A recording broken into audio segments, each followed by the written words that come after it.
దేవుని వాక్యములోంచి నెహెమ్యా గ్రంథము, దేవుని పరిశుద్ధ గ్రంథములో నుంచి నెహెమ్యా గ్రంథం మొదటి అధ్యాయము.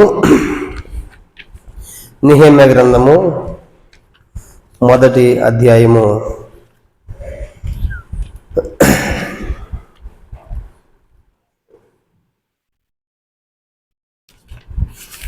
నెహెమ్యా గ్రంథం మొదటి అధ్యాయము మొదటి 10 వచనాలు మార్చి చదువుకుంటాము. నెహెమ్యా గ్రంథం మొదటి అధ్యాయం, నెహెమ్యా గ్రంథము మొదటి అధ్యాయము మొదటి 10 వచనాలు మార్చి మనం చదువుకుంటాం. హకల్య కుమారుడైన నెహెమ్యా యొక్క చర్యలు. 20వ సంవత్సరంలో కిస్లేవ్ మాసమున నేను షూషను కోటలో ఉండగా, రెండు చదవండి. నా సహోదరుల్లో హనాని అని ఒకడు, యూదుల్లో నుండి కొందరు వచ్చిరి. చెరపట్టబడిన శేషములను తప్పించుకున్న యూదులను గూర్చి, యెరూషలేమును గూర్చి నేను వారిని అడుగగా, వారు చెరపట్టబడిన వారిలో శేషించిన వారు ఆ దేశంలో బహుగా శ్రమను నిందన పొందుచున్నారు. మరి యెరూషలేము యొక్క ప్రాకారము పడదోయబడినది, దాని గుమ్మములు అగ్ని చేత కాల్చబడినవని నాతో చెప్పిరి. ఈ మాటలు విన్నప్పుడు నేను కూర్చుండి ఏడ్చి కొన్ని దినములు దుఃఖముతో ఉపవాసం ఉండి ఆకాశమందలి దేవునిట విజ్ఞాపన చేసి, ఎట్లనగా, ఆకాశమన్న దేవా యెహోవా, భయంకరమైన గొప్ప దేవా, నిన్ను ప్రేమించి నీ ఆజ్ఞలను అనుసరించి నడుచు వారిని కటాక్షించి వారితో నిబంధనలను స్థిరపరచువాడా, నీ సేవకి నీ నేత్రములు తెరచి నీ సన్నిధిని దివారాత్రము నీ దాసులైన ఇశ్రాయేలు పక్షముగా నేను చేయి ప్రార్థన అంగీకరించుము.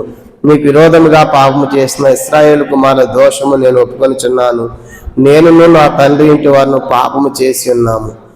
నీ ఎదుటి బహు అసహ్యముగా ప్రవర్తించి తిని నీ సేవకైన మోషే చేత నీవు నిర్ణయించిన ఆజ్ఞలనైనను కట్టడలైనను విధులైనను మేము గైకొనకపోతేమి.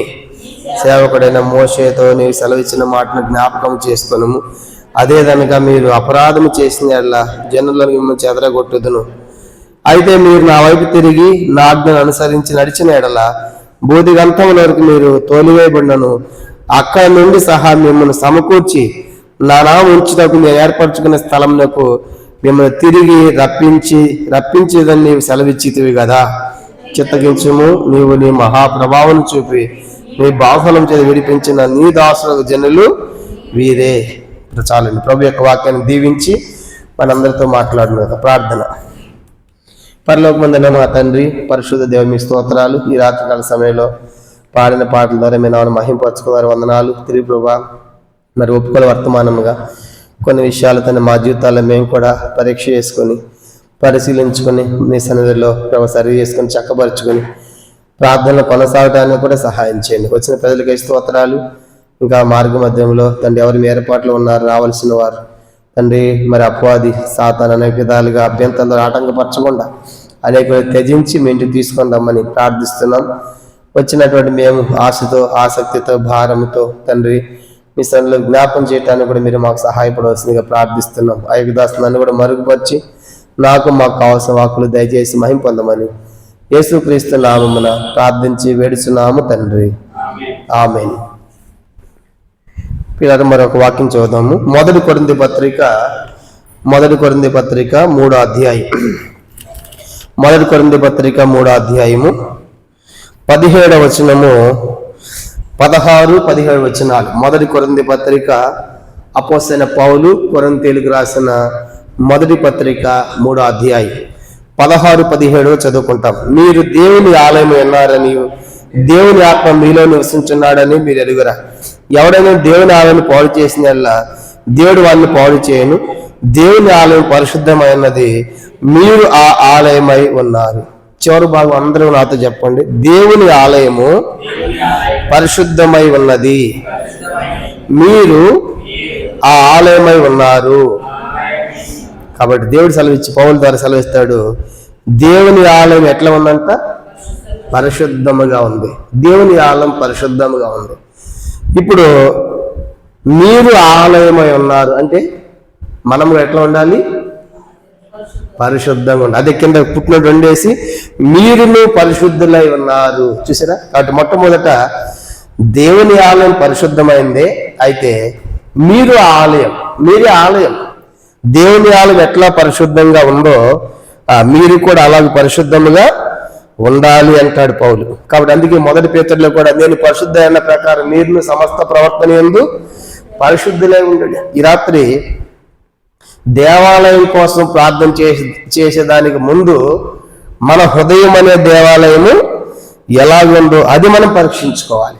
కాబట్టి పడిపోయిన ప్రాకారాలు, అగ్ని చేత కాల్చబడిన గుమ్మములు, నెహెమ్యా వాటి కోసం ప్రార్థన చేయక ముందు అది భౌతికమైన దేవాలయం. నెహెమ్యా ప్రార్థన చేసి ఏ దేవాలయం? అది భౌతికమైన దేవాలయం కూలిపోయింది. అయితే దానికంటే ప్రాముఖ్యమైనది ఇది దేవుని ఆలయం పరిశుద్ధమై ఉన్నది.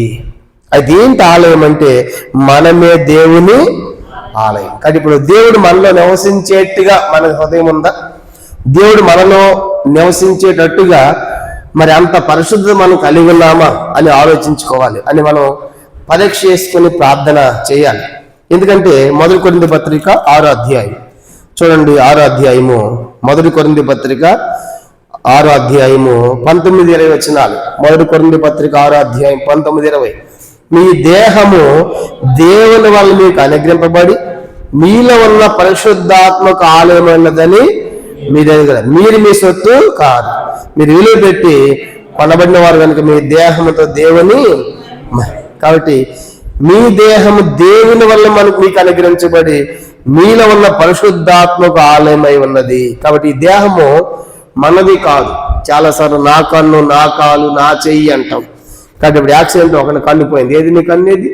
యాక్సిడెంట్ ఒకటి కాలు పోయింది, ఏది నీ కాలేది?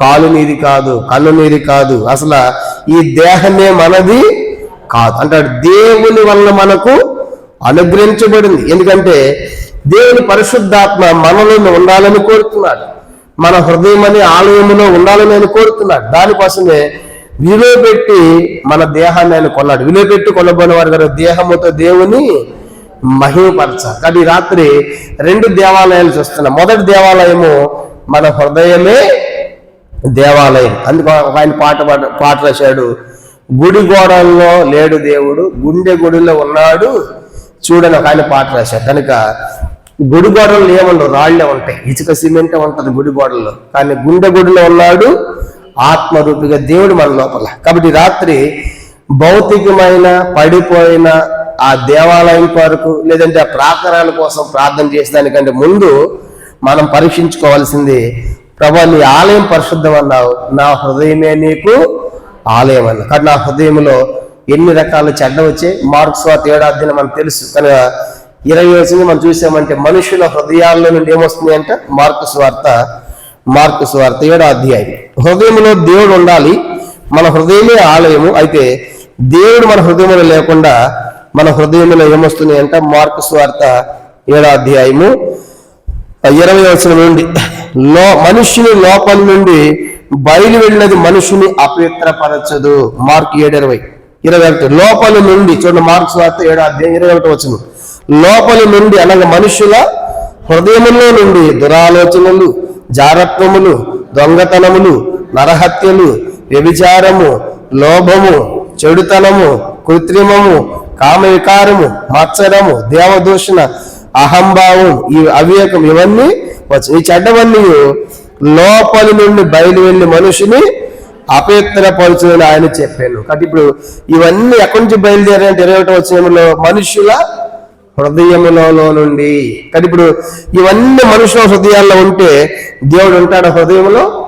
ఉండడు. కనుక ఇవన్నీ మనుషుల హృదయాల్లో ఉంటే, దొంగతనం ఉంటే, జారత్వం ఉంటే, నరహత్యలు ఉంటే, కక్షలు ఉంటే, భేదములు ఉంటే, అలాంటి వారి హృదయాలు దేవుడు లేడు. కనుక దేవుడు ఉండాలంటే హృదయం ఎట్లా ఉండాలి? పరిశుద్ధం. దేవుని ఆలయం పరిశుద్ధమైంది, మీ హృదయం కూడా మీరు ఆ ఆలయం. అంటే మనం కూడా పరిశుద్ధంగా ఉన్నప్పుడు దేవుడు మనలో ఉంటాడు, మనలో నివసిస్తాడు. ఇంకో మాట చెప్పాలంటే మనం దీనులుగా ఎప్పుడైతే ఉంటామో అలాంటి వారి లోపల నివసిస్తాడంట. యెషయా గ్రంథం 57వ అధ్యాయం చూడండి. యెషయా గ్రంథం 57వ అధ్యాయం.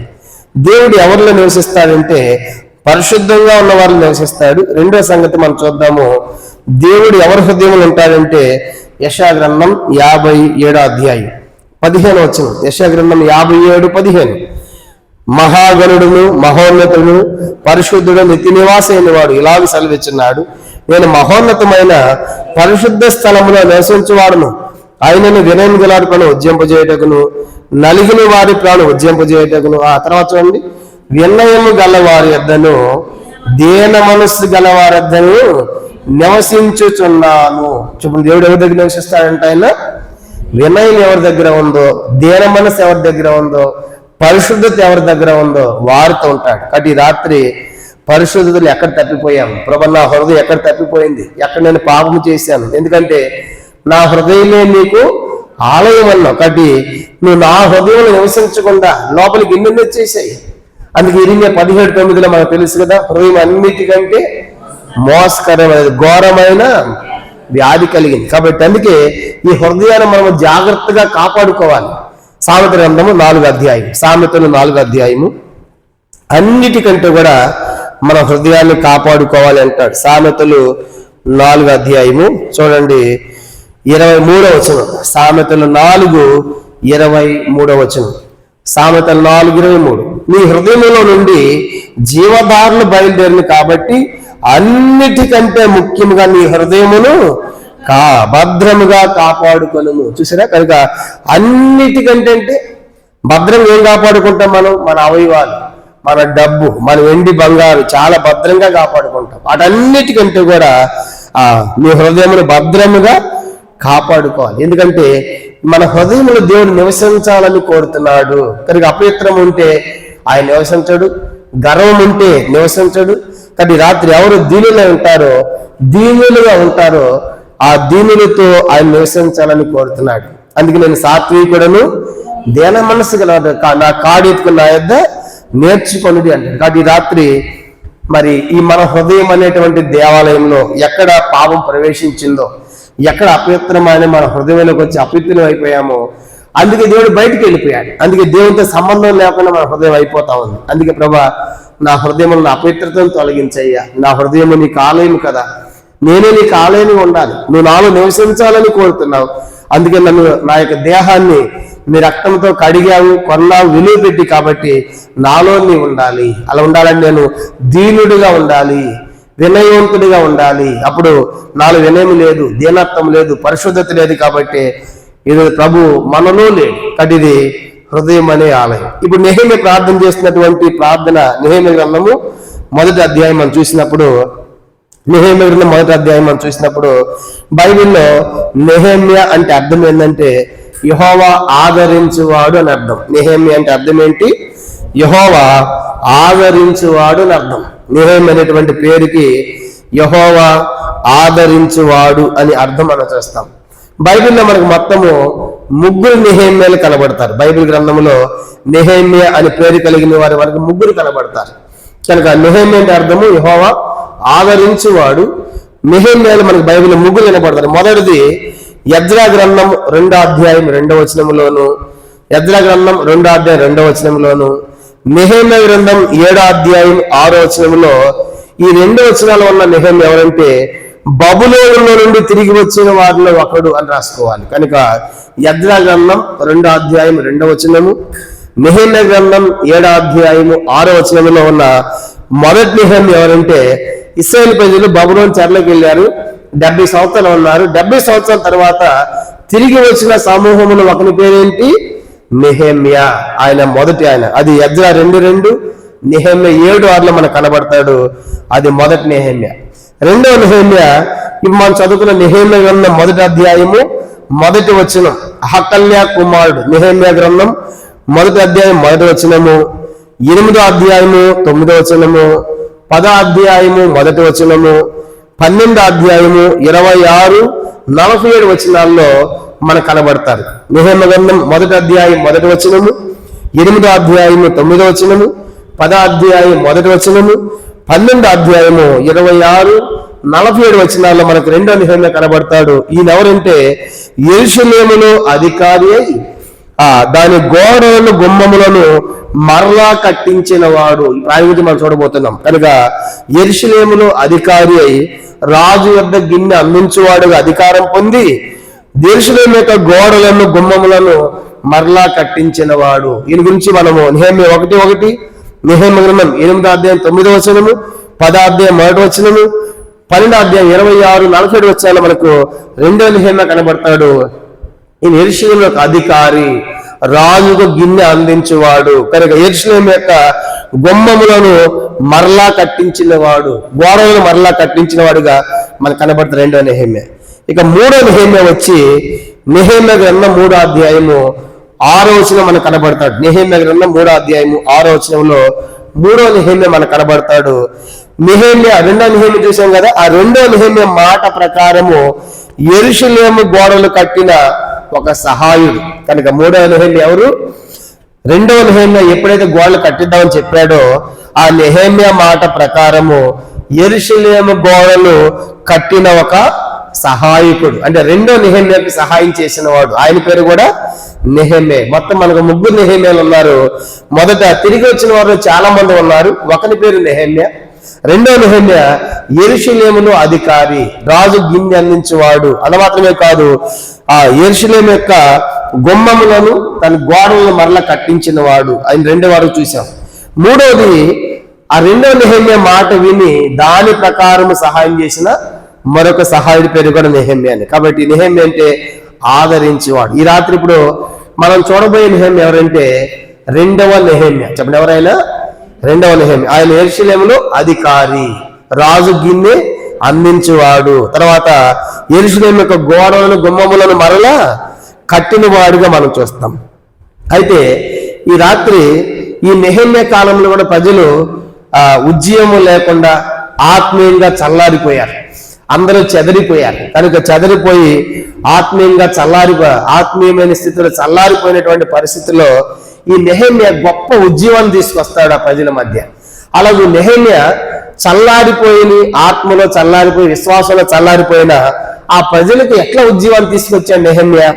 నెహెమ్యా చేసిన కార్యాలు ఏంటో ఒక 7 సంగతులు ఈ రాత్రి మనం చూడబోతున్నాం. కనుక ఆత్మీయంగా చల్లారిపోయిన వారు మరలా తిరికొలపబడాలి, చెదిరిపోయిన వారు సమకూర్చబడాలి, దూరముగా ఉన్న వారు తిరిగి రావాలని నెహెమ్యా చేసినటువంటి కార్యాలు మనకి 7 కనబడతాయి. దాంట్లో మొదటి సంగతి ఏంటంటే మొదటి అధ్యాయం, నెహెమ్యా గ్రంథం 1వ అధ్యాయము మొదటి 4 నుంచి 6 వచనాలు మనం చూసినప్పుడు తన పాపాన్ని ఒప్పుకుంటాడు. మొదటి సంగతి నెహెమ్యా గ్రంథం 1వ అధ్యాయము 4 నుంచి 6 వచనాలు చూసినప్పుడు నెహెమ్యా తన పాపాన్ని, తన కుటుంబము, తన పితరుల పాపాన్ని ఒప్పుకుంటున్నాడు. ఎప్పుడైతే మన పాపాన్ని మనం ఒప్పుకుంటాం, మొట్టమొదటిగా ఉజ్జీవాన్ని మనం పొందటం కాదు, అనేకులు కూడా ఉజ్జీవించబడతారు.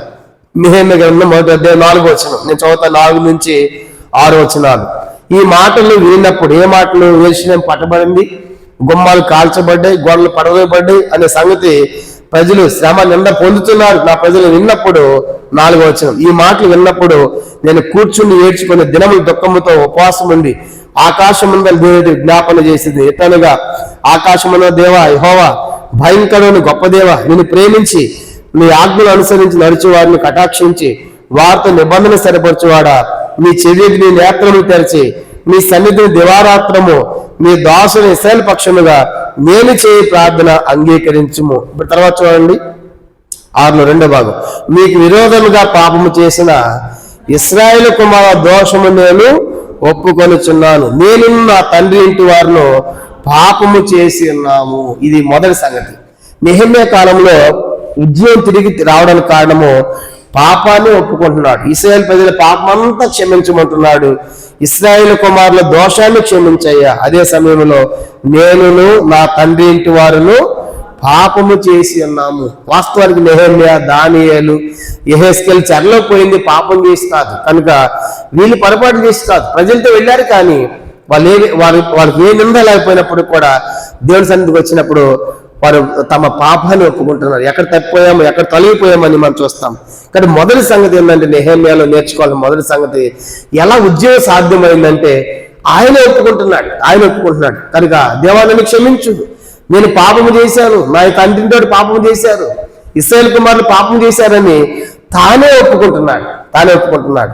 ఇద్దరు కొట్లాడుకున్నారనుకోండి, ఇద్దరు కొట్లాడుకుంటా ఉంటే క్షమాపణ చెప్పి అన్నాం అనుకో, వాడేమంటాడు? నేను మొట్టమొదటి వాడే కొట్టాడు, మొట్టమొదటి వాడే ఏం చేయాలి? నాకు క్షమాపణ చెప్పాలి అంటాం. కనుక ఏం పనులు నువ్వు చెప్పు అంటే తగ్గించుకుంటామా? మనగాడు చెప్తామండి కనుక మనం కొట్లాడేది వాడి మీద కొట్టింది వాడే మొట్టమొదటి చెప్పాలి అని మనం అంటాం. కాబట్టి అయితే నెహెమ్యా ఇప్పుడు ఏం తప్పు చేశాడని, ఏం పాపం చేసి ఒప్పుకుంటున్నాడు? దేవుని సన్నిధికి వచ్చినప్పుడు ప్రభా ప్రజలు ఉజ్జీవింపబడాలి, తిరిగి సమకూర్చబడాలి, ఆరిపోయిన ఉద్యోగం తిరిగి రావాలంటే మొట్టమొదట ఈయన నల్లగొట్టబడుతున్నాడు, ఈయన పాపం ఒప్పుకుంటున్నాడు. ఒకసారి తిమోతిలో ఒక ప్రాంతానికి వెళ్ళాడు. ఒక ప్రాంతానికి వెళ్ళిన తర్వాత అక్కడ సంఘ పెద్దలకి సేవకునికి ఇద్దరు కూడా సమస్య వచ్చింది. సమస్య వచ్చినప్పుడు అక్కడ సేవకుడు అక్కడ తప్పేమీ లేదంట, తప్పేమీ లేదు ఆ సంఘ పెద్ద చెప్పాడు. కనుక అక్కడ ఉన్నటువంటి పెద్దలే ఆయన ఇబ్బంది పెడుతున్నారు సేవకుడిని.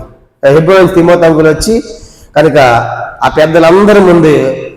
పెద్దలందరి ముందు సేవకునితోనే చెప్పించాడు, క్షమాపణ చెప్పించాడంట. క్షమాపణ అయితే లేచి ఒప్పుకున్నాడు సేవకుడు, అన్న నన్ను అందరూ క్షమించండి అంటే ఈయనే తప్పు చేయాల. ఆ సంగతి ఆ పెద్ద కూడా తెలుసు. అయితే పెద్దలందరూ క్షమాపణ చెప్పించిన తర్వాత ఆ సమస్య ఏమైపోయింది? పరిష్కారం అయిపోయింది. అప్పుడు ఒక సంఘ పెద్ద తిమోతిలో బస్ స్టాండ్ దించడానికి తీసుకెళ్ళాడంట. ఆ సంఘ పెద్ద ఈ సంగతి నాకు చెప్పాడు. చెప్పిన తర్వాత అప్పుడు ఆ సంఘ పెద్ద అన్నాడు, అన్న ఏం పని చేసావన్నా, సేవకు క్షమాపణ చెప్పడం ఏంటి? అక్కడ నేను కూడా సంఘ పెద్దలు ఒకండి కదా, ఆయన తప్పేమీ లేదు. ఎవరు తప్పేమీ లేదు? సేవకుని తప్పేమీ లేదు. కాబట్టి నాకు చాలా బాధ అనిపించింది అన్న. కాబట్టి నువ్వు ఆ సేవకుడు అందరితో క్షమాపణ చెప్పించావు, ఆయన తప్పు చేయలేదు, వాళ్ళు తప్పు చేసేది పెద్దలు. అలా చెప్పింది నాకు బాధ అనిపిస్తున్నప్పుడు ఆయన నవ్వి అన్నాడంట, ఈ సమస్య పోవాలంటే సేవకుడే నిందేసుకోవాలి, సేవకుడే బాధపడాలి. చూసా ఇప్పుడు ఆ సేవకు క్షమాపణ అంత సంఘమంతా ఏమైపోయింది? సంఘమంతా అంటే ఆ పెద్దలందరూ కూల్ అయిపోయారు. చూసారా? అంటే కొన్నిసార్లు ఏమీ చేయకపోయినప్పుడు కూడా మన మీద కొన్ని మనం వేసుకోవాలి. కనుక అదే సిలువ భరించడం అంటే మనది కాంది వేసుకోవాలి. యేసు వారు కూడా సిలువ ఆయనది కాదు, ప్రజలందరూ పాపం ఆయన మీద మోపబడింది, అదే సిలువ. కాబట్టి అప్పుడు తిమోతిలో నవ్వి, నాకు తెలుసు ఆ సేవకుడు చాలా నమ్మకస్తుడు, పొరపాటు కూడా చేయలేదు, కానీ ఇప్పుడు ఆ సమస్య పరిష్కారం కావాలంటే ఆ సేవకుని పెద్దలందరం తిట్టారు అనుకోండి, నెక్స్ట్ వీళ్ళు టార్గెట్ పెడతారు ఎవరికి? సేవకుని. కాబట్టి సేవకుడిని పిలిచి క్షమాపణ చెప్పేసిన తర్వాత అందరూ కూలైపోయారు సమస్యని. కానీ ఆ బస్ స్టాండ్లో అని చెప్పాడు, అన్న మీరు చాలా పొరపాటు చేసినట్టు, లేదు నేను చేసింది కరెక్టే, కనుక ఆ సేవకులు ఏ పొరపాటు లేకపోయినా సేవకులు మేమే భరించాలి, ఇలాంటి నాకు ఎన్నో ఉన్నాయి అని అంకుల్ చెప్పాడు. కాబట్టి ఆత్మీయ జీవితంలో ఒప్పుకుంటే తప్పేమి కాదు. కనుక ఇప్పుడు నెహెమ్యా కూడా అదే చేస్తున్నాడు. నెహెమ్యా ఏం తప్పు చేశాడు? దానియేలు ఏం తప్పు చేశాడు? కనుక చెరసాల్లో పోవడానికి కారణం అయినప్పటికీ కూడా వాళ్ళు ఒప్పుకున్నారు కదా, నేను నా తల్లి ఇంటి వారు పాపము చేసి. అది మొదటి కానీ ఎప్పుడైతే మనము దేవుని సన్నిధిలో పశ్చాత్తాపడతామో, దీన్ని తగ్గించుకుంటామో గొప్ప ఉజ్జీవాన్ని చూస్తాం, ఎదుటి వారిలో కూడా ఆ పశ్చాత్తాపం వస్తుంది. కాబట్టి నువ్వెంతంటే ఆ సమస్యకు పరిష్కారం కావు. కాబట్టి మొదటి సంగతి ఏంటంటే, ప్రభు నేను నా ఇంటి వారు ఇశ్రాయేలు ప్రజలు పాపము చేసి ఉన్నారు అనేది మొదటి సంగతిగా మనకు జ్ఞాపకం చేయబడుతుంది. నెహెమ్యా చేసిన రెండో పని ఏంటి? నెహెమ్యా గ్రంథం 2వ అధ్యాయము 6వ వచనం. నెహెమ్యా గ్రంథము 2వ అధ్యాయము 6వ వచనం. నెహెమ్యా 2:6. అందుకు రాజు రాణి తన యొద్ద కూర్చుని ఉండగా, నీ ప్రయాణం ఎన్ని దినములు పట్టును, నీవు ఎప్పుడు తిరిగి వచ్చేదమని అడుగు. నేను ఇంతకాలమని చెప్పినప్పుడు రాజు నన్ను పంపుటకు చిత్తము గలవాడాయను. కానీ ఈ సంగతి ఏంటంటే, రాజు గిన్నె అందిస్తా ఉన్నాడు. మొదటి 2 వచనాల్లో చూడండి, మొదటి నుంచి 2 నుంచి. ఆ తర్వాత అర్తహస్త రాజు ఏలుబడి కాలంలో 20వ సంవత్సరములో నిసాను మాసమందు రాజు ద్రాక్షరసము తాగవలని చూచుండగా, నేను ద్రాక్షరసం తీసుకుని రాజుకు అందించి తిని. అంతకు పూర్వం నేను ఎన్నడూ అతని ఎదుటి విచారంగా ఉండలేదు. కాగా రాజు, నీకు వ్యాధి లేదు కదా, నీ ముఖ విచారం ఉన్నదేమి, నీ హృదయము చేతనే, నీ హృదయ దుఃఖము చేతనే అది కలిగిందని నాతో అనగా, నేను మిగిలిన భయపడి రాజు చిరంజీవుని గాక నా పితరుల సమాధుని పట్టణం పాడైపోయి దాని గుమ్మములు అగ్ని చేత కాల్చబడి ఉండగా నాకు దుఃఖమును లేకపోవునా అని రాజుతో అంటిని. అప్పుడు రాజు, ఏమి కావాల్సింది మనవి చేయుచున్నావని నన్ను అడిగా, నేను ఆకాశం మందల దేవుని ఎదుట ప్రార్థన చేసి రాజుతో, నీ సముఖమందు నేను దయ పొందిన ఎడల నా పితరుల సమాధి నుండి పట్టణము తిరిగి కట్టినట్లుగా నన్ను యోధా దేశములకు పంపుడని వేడుకొనుచున్నానని నేను మనవి చేసి తిని. అందుకు రాజు తన వద్ద కూర్చుని ఉండగా, మీ ప్రయాణం ఎన్ని దినములు పట్టును, మీరు ఎప్పుడు తిరిగి వచ్చేదామని అడిగాను. నేను ఇంతకాలం అని చెప్పినప్పుడు రాజు నన్ను పంపుటకు చిత్తము గలవాడాయను. ఇప్పుడు రెండో సంగతి ఏంటంటే, రాజు ఏదో గిన్నె అందిస్తున్నప్పుడు ఆయన అడుగుతున్నాడు, ఎందుకు నీకేం జబ్బు లేదు కదా, వ్యాధులు ఎందుకు విచారంగా ఉన్నావు అంటే, నా పితరుల నుండి సమాధుల పట్టణం పాడైపోయింది ఎరుషలేము యూదా దేశంలో, అది పాడైపోతే నాకు దుఃఖం ఉండదా అని చెప్పిన తర్వాత, నీకేమి కావాలి చెప్పంటే, మీరు కనుక సెలవిస్తే, మీకు పర్మిషన్ ఇస్తే, నాకు మీరు సెలవు ఇప్పిస్తే నేను పోయి ఏం చేస్తాను, నా పితరుల సమాధుల పట్టణాన్ని నేను తిరిగి కడతాను అంటున్నాడు. కనుక కడతానంటే ఎన్ని రోజులు పడుతుంది, మళ్ళీ ఎప్పుడు వస్తా అన్నప్పుడు చెప్పాడు, ఇన్ని దినాలని చెప్పాడు. ఎన్ని దినాలు తెలియదు మొత్తానికి చెప్పాడు. ఇన్నప్పుడు ఇప్పుడు ఏం తీసుకున్నాడు రాజుగారి యొద్ద? సెలవు తీసుకుంటున్నాడు. అప్పుడు ఏం తీసుకున్నాడంట అంటే తన ఉద్యోగానికి సెలవు పెడుతున్నాడు. చెప్పండి, తన ఉద్యోగానికి సెలవు. కనుక మనం ఒకరోజు ఉద్యోగానికి సెలవు పెడతామా? సావులు పెడతాం, పంచాయతీలు పెడతాం, పెళ్లిళ్ళకి పెడతాం. కనుక ఆల్రెడీ ప్రార్థన అంటే పెట్టం, సువార్త అంటే పెట్టం, దేవుని పని అంటే సెలవులు మనకు అసలే ఉండవు. చూసారా? కానీ ఇప్పుడు నెహెమ్యా దేనికోసం సెలవు పెడుతున్నాడు? ఆయన ఉద్యోగం ఏంటి, ఆయన జాబ్ ఏంటి? రాజు యొద్ద గిన్నె అందించేది. బహుశా ఇక్కడ రాజు దగ్గర పనిచేసే వాళ్ళు ఎవరు లేడు నాకు తెలిసి. అంటే ప్రధానమంత్రి స్థాయిలో ఉన్నటువంటి వ్యక్తి దగ్గర పనిచేసే వ్యక్తి దేని గురించి ఆలోచిస్తాడు చెప్పండి? పాడైపోయిన మందిరం గురించి. అంటే మందిరం కోసం సెలవు పెడుతున్నాడు. ప్రాకారాలు కట్టాలి, అది కాలిపోయిన గుమ్మాలు లేవనెత్తాలి అని తనకి ఎంత భారము లేకపోతే, ఎంత చింత లేకపోతే ఆయన సెలవు పెడుతున్నాడు. కాబట్టి ఈరోజు దేవుని పని కోసం సెలవు పెట్టేవాళ్ళు ఎవరు చెప్పండి? దేవుని పని కోసం సెలవు పెట్టేవాళ్ళు ఎవరు? కానీ నేను ఈరోజు సువార్త ఉంది, ప్రత్యేకమైన కోడిక ఉంది, ఈరోజు ఉపవాస ప్రార్థన ఉంది, ఈరోజు ఆలివ్ ప్రార్థన ఉంది, ఈరోజు దేవుని పని నేను సెలవు పెట్టాను అనేవాళ్ళు బహుశా చాలా తక్కువ మంది ఉంటారు. అందుకే కోడికలు ఎప్పుడు పెడతారు చెప్పండి? ప్రత్యేకమైన కోడికలు ఎప్పుడు పెడతారు? అప్పుడన్నా వస్తారని చూస్తాం, అప్పుడు కూడా రాడు. అప్పుడు ఏం చేస్తారు చూసావా? ఈ సెలవులను ఊర్లకు వినియోగించుకుంటారు. పిక్నిక్లకో, టూర్లకో, అమ్మ నాన్న ఊరు వెళ్ళాడు అప్పుడు వినియోగించుకుంటారు. రైట్? అప్పుడు కూడా సెలవు ఉంటుంది మీకు. సరే? అంటే నీ లోపల సమర్పణ ఏది?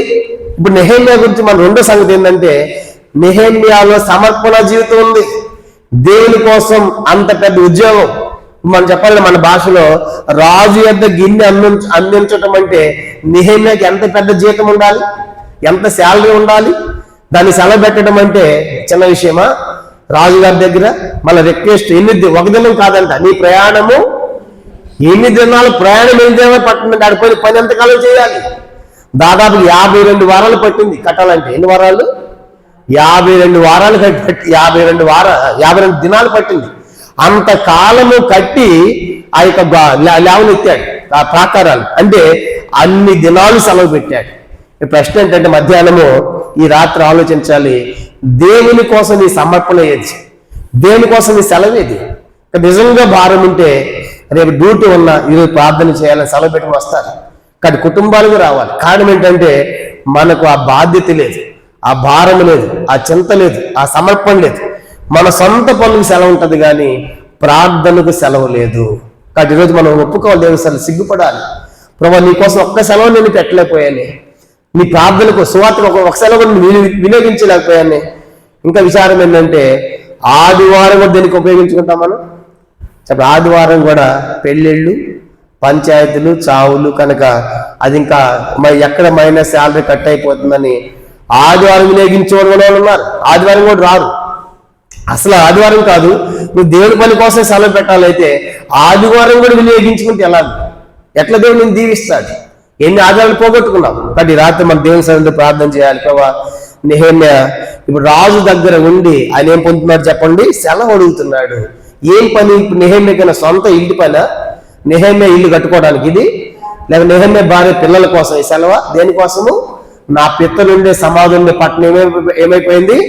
పాడైపోయిందా? గుమ్మాలోంచి అగ్ని చేత కాల్చబడ్డాయి, ప్రాకారాలు పడదలేయబడ్డాయి. కాబట్టి ఇప్పుడు ఆ ప్రాకారాలు కట్టాలి, నేను ఆ గుమ్మాలు లేవనెత్తాలి, నా ప్రయాణం కొన్ని దినాలు పడుతుంది. కాబట్టి ఎన్ని దినాలు పడుతుందని చెప్పిన తర్వాత పర్మిషన్ తీసుకుని ఆయన పోయి కనుక ఆ ప్రాకారాలు కట్టడానికి ఆయన సెలవు తీసుకున్నట్లుగా మనం చూస్తాం. చూడండి, ఎప్పుడు ముగిదే 6వ అధ్యాయం 15 వచనం నెహెమ్యా గ్రంథం 6వ అధ్యాయం 15 వచనం. నెహెమ్యా 6:15. ఈ ప్రకారము ఏలీలు మాసము 25వ దినమందు అనగా 52 దినములకు ప్రాకారము కట్టుట సమాప్తమాయను. 52 దినములకు. 6వ అధ్యాయం 15 వచనం. ఇప్పుడు చెప్పండి, ఎన్ని దినాల కంట? 52 దినములకు పట్టిందని కాదు. అంటే ఇప్పుడు నెహెమ్యా ఎన్ని దినాలు సెలవు పెట్టాడు? 52 దినాలు. చూసారా, 52 దినాలు సెలవు పెట్టి బబులోను దేశం నుంచి యోధా దేశం పోయి ఎంతో ప్రయాణం చేసి 52 దినాలు సెలవు పెట్టి ప్రాకారాలు కట్టాడు. కాబట్టి అంటే నెహెమ్యా జీవితంలో ఎంతో సమర్పణ కనబడతా ఉంది. ఆయన డబ్బు మీద ఆశ లేదు, ఉద్యోగం మీద ఆశ లేదు. కాబట్టి నా దేవుని పని పాడైపోయింది, నా పితరులకు ఉండేది పట్టణం పాడైపోయింది, కాబట్టి నేను సెలవు పెడుతున్నాను. ఈ రాత్రి ఉద్యోగం రావాలంటే ప్రజల్లో ఏమన్నా అంటే సమర్పణ రావాలి. దేవుని కోసము మనల్ని అర్పించుకోవాలి, మనల్ని సమర్పించుకోవాలి. దేవుని కోసం మనము సమర్పణ జీవితాన్ని కలిగి ఉండాలి. అంత పెద్ద స్థానంలో నెహెమ్యా దేవుని పని కొరకై ఆయన సెలవు పెట్టిన వారుగా మనకు కనబడతాడు. ఇది 2వ ప్రాముఖ్యమైన సంగతి. 3వ చూద్దాము. నెహెమ్యా గ్రంథం 2వ అధ్యాయము 17-18 వచనాలు. నెహెమ్యా గ్రంథం 2వ అధ్యాయము 17-18 వచనాలు. 3వ సంగతి 17-18. అయితే వారితో నేను ఇట్లాంటిది, మనకు కలిగిన శ్రమ మీకు తెలిసినది. యెరూషలేము ఎట్లు పాడైపోయినో, దాని గుమ్మములు అగ్ని చేత ఎట్లు కాల్చబడినో మీరు చూచి ఉన్నారు. మనకు ఇక మీద నింద రాకున్నట్లు యెరూషలేము యొక్క ప్రాకారం మరల కట్టుదాము రండి. ఇది కాక నాకు సహాయం చేయి. దేవుని కరుణాహస్తమును గూర్చి రాజు నాకు సెలవిచ్చిన మాటలన్నీ నేను వారితో చెప్పేదని.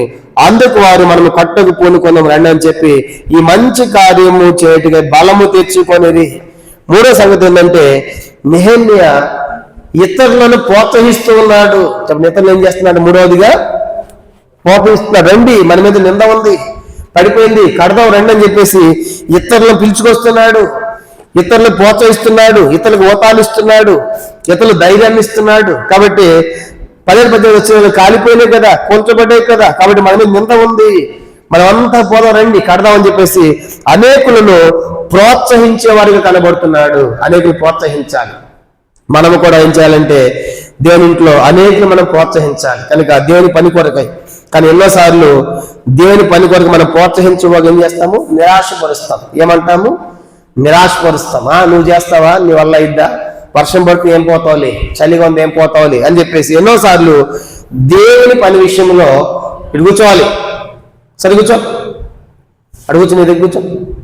కాబట్టి దేవుని పని విషయంలో మనం కూడా ప్రోత్సహించే వారికి ఉండాలి అనేది నెహెమ్యా నేర్పిస్తున్న 3వ సత్యం. ప్రభు, ఎక్కడ నేను అనేకులు ప్రోత్సహించలేకపోయాను, అనేకులు నిరాశపరిచాను, దయతో నన్ను క్షమించు. నెహెమ్యా లాగా నీ సన్నిధిలో పాపము చేసి నన్ను ఒప్పుకోవాలయ్యా.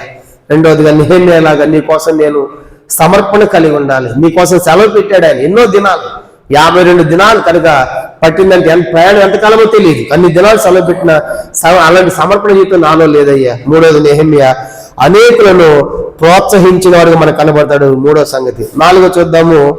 4వది 3వ అధ్యాయంలో, 3వ అధ్యాయంతో మీ తర్వాత చదువుకోండి. ఈ 3వ అధ్యాయంలో 32 సార్లు ఉంటుంది ఒక మాట. 3వ అధ్యాయంలో 32 సార్లు ఏమనంటే ఆనుకొని ఆనుకొని ఆనుకొని అనే మాట దాదాపుగా 32 సార్లు ఉంటది. కనుక అంటే వారు ఒకరినొకరు ఆనుకొని పనిచేస్తున్నారు. అంటే నెహెమ్యా చెప్పిన మాటలు వారు అర్థం చేసుకుంటున్నారు. కనుక అర్థం చేసుకున్నప్పుడు ఒకరిని ఒకరు ఏం చేశారంట? ఆనుకొని పనిచేస్తున్నారు. మీ తర్వాత చదివారంటే వారిని ఆనుకొని అని ఏం చేశారంటే వాళ్ళు ఆనుకొని ఆసక్తిగా చేస్తున్నారు. ఆ పని కూడా ఎట్లా చేయడం కాదంట. ఆనుకున్నటువంటి వారు ఆ పని ఆనుకొని ఆ పని చేసిన రాయబడితే చివరికి ఏమంటుందంటే ఒక దగ్గర వారు ఆసక్తితో పని చేసిరి అని మనం చూస్తాం. 20 వచనం, నెహెమ్యా 3వ అధ్యాయం 20 వచనం. అతను ఆనుకొని ఆ గోడ మలుపు నుండి ప్రధాన రాజుకు ఎల్యాషేబు ఇంటి ద్వారం ఉన్న మరి ఒక భాగము జబ్బకు మన బారుకు ఆసక్తితో బాగు చేసాము. కాబట్టి ఆనుకుని ఎట్లా పని చేశారంట? ఆసక్తితో. అంటే చాలాసార్లు ఆనుకుని పని చేయడం అంటే ఏమన్నా వాళ్ళు చేస్తారు, వీళ్ళు చేస్తారు, వదిలేస్తాం.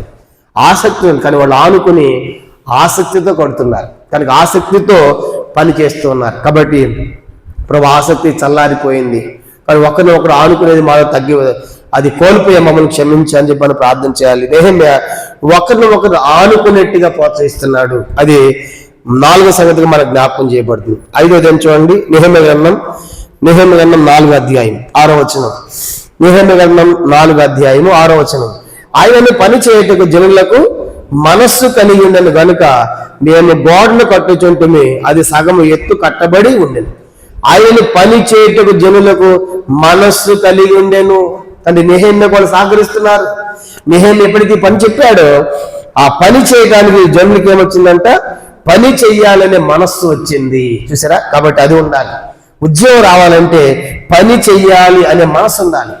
వాళ్ళే చేస్తారు, వీళ్ళే చేస్తారు. ఎన్నోసార్లు మందిరాల్లో ఎన్నో పనులు ఉంటాయి. కొన్నిసార్లు పనులు ఎట్లా ఉంటాయంటే చేసేవాళ్ళే చేస్తూ ఉంటారు, మిగతా వాళ్ళు చూస్తూ వెళ్ళిపోతూ ఉంటారు. నీకు లోపల పని చేయాలని ఆశ మనసు లేదు నీకు లోపల. ఇది దేవుని పని కదా, అది ఏదైనా కావచ్చు. బాత్రూమ్ కడిగేది కావచ్చు, వండేది కావచ్చు, వడ్డించేది కావచ్చు, పాత్రలు కడిగేది కావచ్చు. దేవునికి ఎన్నో పనులు ఉంటాయి. అయితే నువ్వు ఎందుకు దేంట్లో పని చేయట్లేదంటే నీకు పని చేయాలనే మనసు నీకు లేదు. చూసారా? కనుక అందుకే నీ లోపల ఉద్యోగం లేదు. ఎప్పుడైతే నువ్వు దేవునిలో పని చేయాలి అని నీకు ఆ మనసు పుడుతుందో గొప్ప ఉద్యోగం నీలో రగులుతుంది. కాబట్టి రాత్రి ప్రభా నీ ఇంట్లో నేను పని చేయలేకపోతాని, కాబట్టి నీ పని విషయంలో ఎన్నోసార్లు దొంగగా ఉంటుంది, ఎన్నోసార్లు నా ముందు నీ పని కనబడుతున్నా దాటి వెళ్ళిపోయాను, కాబట్టి ఈ రాత్రి క్షమించు. కానీ నెహెమ్యా టైంలో మనం చూస్తాం ప్రజలందరికీ కూడా పని చేయాలనేటువంటి మనస్సు వచ్చింది. అందుకే గొప్ప ఉద్యోగం. కాబట్టి అందుకే మనం చూస్తాం. ఇది 5వదిగా మనం చూద్దాం, పని చేయాలనేటువంటి మనస్సు. దేవుని ఇంట్లో ఎక్కడ మనం పని చేయలేకపోయాము అసలు ఒప్పుకున్నాము. ఇది 5వది. 6వది చూద్దాము. 6వది మనం గమనించామంటే నెహెమ్యా గ్రంథం 4వ అధ్యాయం 9 నుంచి మనం 9 నుంచి మీరు చదవాలి. తర్వాత 9 నుంచి 17 దాకా మనం చూసామంటే 17వ వచనం. 4వ అధ్యాయము నెహెమ్యా 4వ అధ్యాయం 17వ వచనం. గోడ కట్టువారు, బరువులు మోయువారు, బరువులు ఎత్తువారు ఒక్కొక్కరు ఒక చేతితో పని చేసి ఒక చేతితో ఆయుధం పట్టుకొని ఉండిరి. కాబట్టి ఎట్లా పని చేస్తే శత్రు వస్తాడని చెప్పేసి ఒక చేతితో పని చేస్తా, ఒక చేతితో ఆయుధం పట్టుకున్నారు. అంటే ఇదేం తెలియజేస్తామంటే ఏం చేశారంటే వాళ్ళు అట్లా చూడండి, ఒక మాట రాయబడింది. ఇదే 4వ అధ్యాయములో 4వ అధ్యాయము 9వ వచనం 4:9. మేము మా దేవునికి ప్రార్థన చేసి వారి భయము చేత రాత్రింబగళ్ళు కావలి ఉంచితిమి. శత్రువు రాకుండా వాళ్ళు పని చేస్తూ ఉన్నారు, ప్రార్థన చేస్తూ ఉన్నారు. ఒక చేత్తో ఆయుధము, మరొక చేత్తో పని. ఇదేం తెలియజేస్తామంటే ప్రార్థన. కాబట్టి వాళ్ళు ఏం చేస్తున్నారంట, ప్రార్థన చేస్తున్నారు. కాబట్టి ఇది మనం 6వదిగా మనకు జ్ఞాపకం చేయబడుతుంది. కనుక 6వదిగా వాళ్ళు ప్రార్థన చేస్తున్నారు. కాబట్టి ఇప్పుడు 6 సంఖ్యలు మనం చూసాం. మొట్టమొదటిది నెహెమ్యా తన పాపాన్ని ఒప్పుకున్నాడు. 2వదిగా నెహెమ్యా రాజు యొద్ద సెలవు తీసుకున్నాడు, అంటే ఆయన సమర్పణ కలిగిన వాడికి మనం చూసాము. 3వదిగా ఇతరులను ప్రోత్సహించాడు, కనుక దేని పని కోసం పురికొల్పాడు. 4వదిగా ఒకరిని ఒకరు ఆనుకొని పని చేసేట్టుగా ప్రోత్సహించాడు. 5వది మనం చూసాము, పని చేయాలనేటువంటి మనస్సు ప్రజల్లో కూడా పుట్టింది. కనుక 6వదిగా శత్రువు ఉన్నాడని చెప్పేసి ఒక చేత్తో ఆయుధము, ఒక చేత్తో మరి గోడ కట్టారు, పని చేస్తూ వచ్చారు. 6వది. 7వది ఆఖరితో మనం చూసి ముగిద్దాం.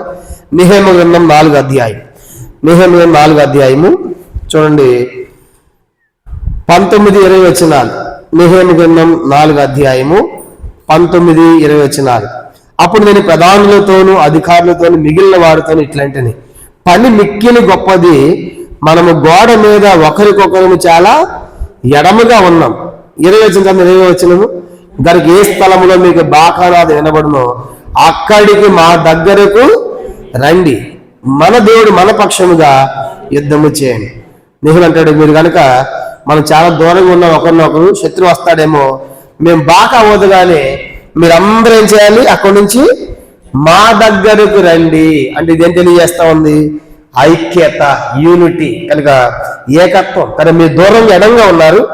ఎప్పుడైతే బాగా శబ్దం వినబడుతుందో అందరూ ఒక దగ్గరికి రావాలి, అందరూ మా దగ్గరికి రావాలి. ఎందుకంటే అప్పుడు మన పక్షం యుద్ధం చేస్తాడు. కాబట్టి ఇదేం తెలియజేస్తాడంటే వారి లోపల ఐక్యతను ప్రేరేపిస్తున్నాడు, ఏకత్వాన్ని ప్రేరేపిస్తున్నాడు. కనుక మనం చాలా దూరం ఎడంగా ఉన్నాము. ఆయన శత్రువు వచ్చినప్పుడు మేము బాగా వదగాలి, మేము అందరూ ఏం చేయాలి, అందరూ కూడా మా దగ్గరికి రావాలి. అంటే అందరూ మనం కలిసి ఉండాలి అనేటువంటి ఐక్యతను చాడుతున్నాడు. కనుక ఆ ఏకత్వాన్ని, ఏక మనసును వాళ్ళు తీసుకొస్తున్నాడు. కానీ అందరూ కూడా దగ్గరికి రావటం అంటే ఇది ఐక్యతను తెలియజేస్తా ఉంది. ఈ రీతిగా నెహెమ్యా కాలంలో ఈ ఐక్యతను బట్టి 6 అధ్యాయం 15 వచనం ప్రకారము 52 దినాలకి ప్రాకారాలు కట్టుట సమాప్తం చేయగలిగారు. కారణం ఏంటంటే 7 సంగతులు మనం చూసాం. మొదటి నెహెమ్యా తన పాపమును, తన పితరులు, తన ఇంటి వారి పాపలు ఒప్పుకున్నాడు. రెండవదిగా దేవుని పని కోసం సెలవు పెట్టి, కనుక సెలవు పెట్టి, రాజు యొద్ద సెలవు పెట్టి నేను నా పితరుల పట్టణం కట్టి రావాలంటున్నాడు. అంటే దేవుని పని కోసం సెలవు పెడుతున్నాడంటే నెహెమ్యాలో సమర్పణ కలిగిన వాడు. కనుక దాదాపుగా 52 దినాలు పట్టిందంటే కట్టడం ప్రకారము. ఇంకా ప్రయాణం 8 దినాలు, 6 దినాలు పర్మిషన్ సెలవు పెట్టి దేవుని పని కోసం వెళ్ళాడు.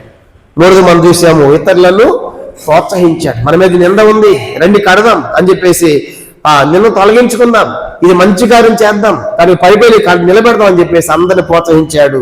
నాలుగోదిగా ఒకరినొకరు ఆనుకొని పని చేయమని ప్రోత్సహించాడు. ఐదవదిగా ప్రజలకు కూడా పని చేయాలనేటువంటి మనసు వచ్చింది వారి లోపల. అంటే దేవుని మీద తప్పించుకోవాలనుకోవటం లేదు. కనుక దేవుని ఇంట్లో ఎన్నో పనులు ఉన్నాయి, కానీ దేవుని ఇంట్లో ఎందుకు పని చేయలేకపోతున్నామంటే దేవుని పని చేయాలనే మనస్సు నీలో లేదు కాబట్టి దేవుని పని చేయలేకపోతున్నాం. అంత మాత్రమే కాదు, వాళ్ళు చేత్తో ఆయుధము, ఒక చేత్తో పని చేయటం అంటే వాళ్ళు ప్రార్థన చేస్తున్నారు. ఆఖరి 7వదిగా శత్రువు వచ్చినప్పుడు మేము బాక వదిలినప్పుడు అందరూ కూడా ఒక దగ్గరకు రండి అంటే మనము ఐక్యముగా ఉండాలి, ఏకత్వంగా ఉండాలి, అందరూ ఒక చాట చేరాలని చెప్పేసి వాళ్ళందరినీ ప్రోత్సహించి వాళ్ళందరినీ ఐక్యపరిచాడు. ఆ రీతిగా 52 దినముల్లో పడిపోయిన ప్రాకారాలు కనుక నిలబెట్టగలిగాడు. చూడండి 7వ అధ్యాయం మొదటి వచనం, 7వ అధ్యాయము అది చదువుతూ ప్రార్థన చేస్తాం. 7వ అధ్యాయం మొదటి వచనం, నేను ప్రాకారమును కట్టి తలుపులు నిలిపి. చాలండి. కనుక ప్రాకారం కట్టాడు, తలుపులు కూడా నిలిపాడు. తలుపులు కాలిపోయినాయి కదా, కాల్చబడినటువంటి తలుపులు నిలబడ్డబడ్డాయి. ఆ పడిపోయిన ప్రాకారము కట్టబడింది. కారణం ఏంటంటే నెహెమ్యా యొక్క ఉజ్జీవాన్ని బట్టి. కానీ రాత్రి నెహెమ్యా ఉజ్జీవానికి 7 కారణాలు మనం చూసాం. వాటిలో ఎక్కడ మనం తప్పిపోయాము, ఎక్కడ మన పొరపాటు ఉందో, ఎక్కడ మనం పాపం ఒప్పుకోలేదో, ఎక్కడ దేవుని కోసం సెలవు లేకుండా సమర్పణ లేకుండా జీవిస్తున్నాము, ఎక్కడ ఇతరులను ప్రోత్సహించకుండా నిరాశపరిచాము, ఎక్కడ దేవుని పని చేయాలని ఆడుకొని చేయాలని ప్రోత్సహించలేకపోయాము, తర్వాత పని చేయాలనే మనసు మనలో ఎక్కడ లేకుండా పోయిందో, దేవుని పని విషయాలు ఎక్కడ మనము తప్పించుకొని పోతున్నామో, ఎక్కడ మనము దేవుని పని చేయకుండా ప్రార్థన చేయకుండా ఉన్నామో, చివరికి ఎక్కడ మనం ఐక్యతను కోల్పోయామో దాన్ని మన రాత్రి మన దేవుని సన్నిధిలో సరి చేయబడి దేవుని ఒప్పుకొని క్షమాపణ పొంది మనం ప్రార్థనలో కొనసాగాలి. ఈ సమయంలో ఒక పాట మనం పాడుకుని ప్రార్థనలోనికి వెళతాం.